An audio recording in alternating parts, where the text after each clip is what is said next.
Hey, have you been obsessing over what your child is doing? I'd like to talk to you.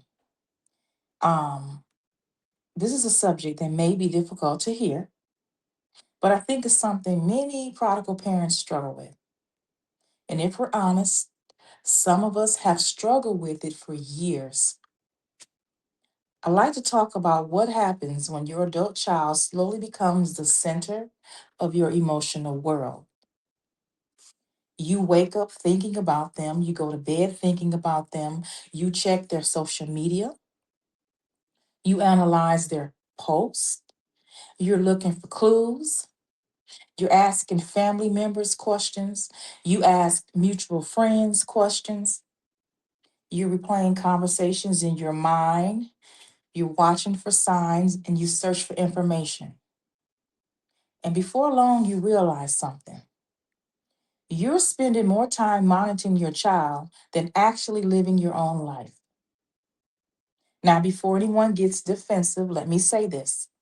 I understand why parents do this. This comes from love and concern and wanting your child to be safe. This comes from wanting your child to make better choices. And you want your child to come back to God.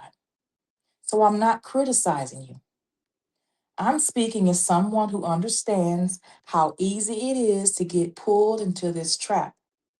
Because when you love someone deeply, uncertainty can feel unbearable. A lot of times we think that more information will bring us peace. Many parents convince themselves that if they can get just enough information, then they'll finally feel better.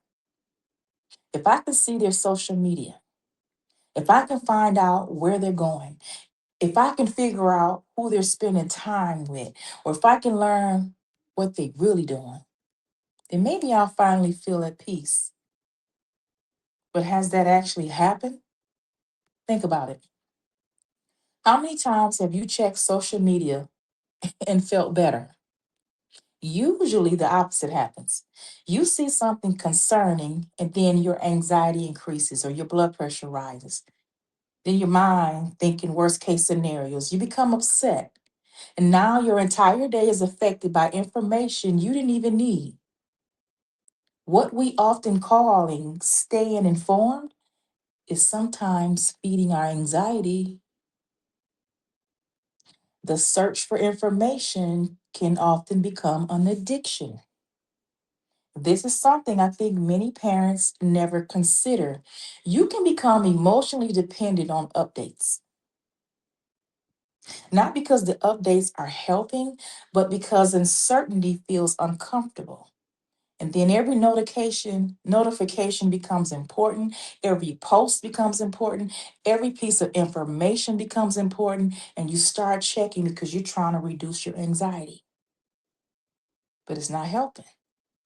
The problem is that it never works for long. You get a little information, then you want more, then more and more. And suddenly your peace depends on knowing what your child is doing. That's not peace, that's emotional dependence.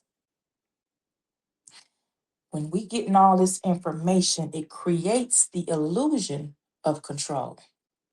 And this is where I think many of us get stuck. We believe information equals control. If I know enough, maybe I can prevent something. If I know enough, maybe I can fix something or stop something. But let's be honest. How many times has information actually changed the outcome? Most of the time, it doesn't. It only increases your stress. Knowing more doesn't mean you have more power. Knowing more doesn't mean you have more control. Knowing more doesn't mean you can make another adult choose differently. We often are doing this because we're carrying responsibility that isn't ours. This is where obsession becomes dangerous. You begin to carry things that belong to your adult child, and you start carrying their choices, their consequences, their mistakes. their future, their growth, their spiritual journey, their responsibility. And eventually you're carrying so much. Now you're emotionally exhausted. The problem is that God never asked you to carry those things. He asked you to love them, pray for them, encourage them when appropriate, and maintain healthy boundaries. He never asks you to carry responsibilities that belong to another adult. And the hardest truth that life may need to teach what you can't, this is the part many of us struggle with. Life will teach them what you cannot teach them. You've already explained, you've already warned and advised them, you've shared wisdom, you've pleaded with them, and you prayed. At some point, life has to become the teacher. Consequences have to become the teacher. Experience will teach them. And that's difficult because parents naturally want to protect. But sometimes the lesson your child needs is one they can only learn firsthand. Not because you're a bad parent, not because you didn't try hard enough, but because some lessons can't be borrowed from someone else's experience. You have to learn to tolerate not knowing. One of the greatest skills a prodigal parent can develop is learning to tolerate uncertainty. You may not know what your child is doing today, and you may not know what decision they're making next. You may not know how this story ends, and that's uncomfortable.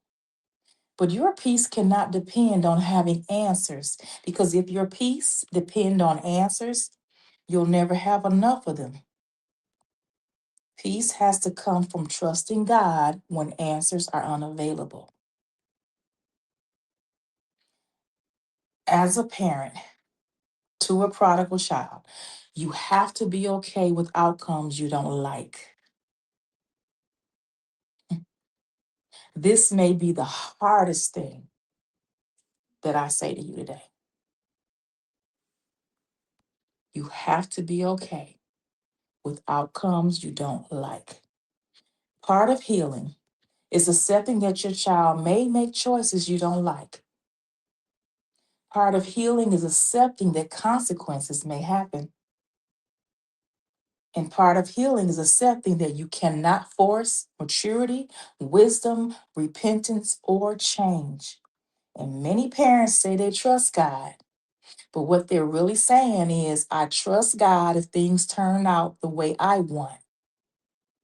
But real trust, it says, I will pray, I will stand, and I will love, and I will trust, and I will leave the outcome in God's hands. Even if the journey includes chapters I would never choose. What would happen if you stopped monitoring your child for 1 week? Think about it.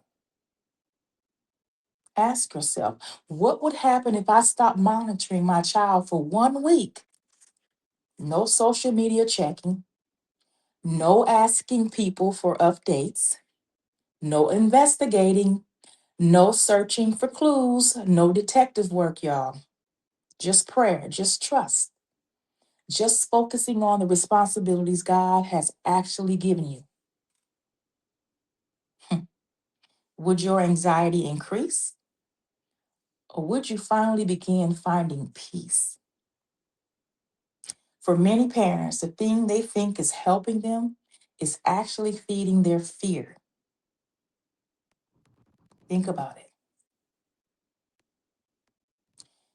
If your child has become your obsession, I want you to hear this with love. You are allowed to care deeply. You're allowed to be concerned. You're allowed to pray and hope. But you are not required to sacrifice your peace. You are not required to become a detective. You're not required to spend your life monitoring another adult. Your life belongs, your life belongs to you, and then your child's life belongs to them. And lastly, your peace belongs to you. You deserve it.